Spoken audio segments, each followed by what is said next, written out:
Guys মাংস রান্না করিয়া চলে আসো। একদিকে এক সাইডে বয়েছি মাংস ভাজা আর এক সাইডে বয়েছি মাংস তরকারি।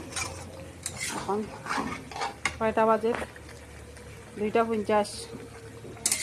2:50 বাজে রান্না হয়ে যায়। এক হাতে সব কিছু করাতে লেট হইব না।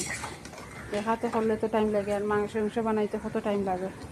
দেখো মাংস এখানে বানাইলাম, তরকারি বানাইম। ওইটা তরকারি কিটা মানে অল্প অল্প ঝুল দিব, গ্রেভি বানাইম।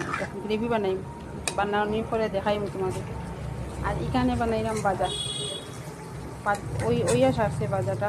এখানে হলো মাংস ভাজা, আলু দিই ছোটো ছোটো করি মাংস কাটিয়া, মানে কিমা কাটিমার মতো কাটিয়া। আর এখানে হইল মাংস তরকারি।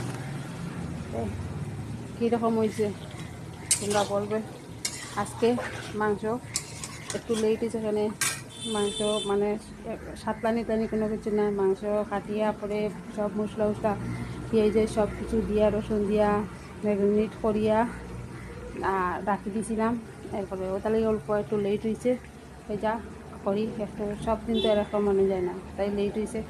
এরকম রান্না করিয়া 2:50 বাজে অলরেডি বাজা হয়ে গেছে। বাজা দিয়ে মেয়ে ভাত খাইতে কর দিলেই মো তরকারিটা বাজা হইলেও ওই যায়, আর কিছু লাগে না। মাংস তরকারি ভাত কীরকম হয়েছে ভিডিওটা এটা বলবে। টাটা।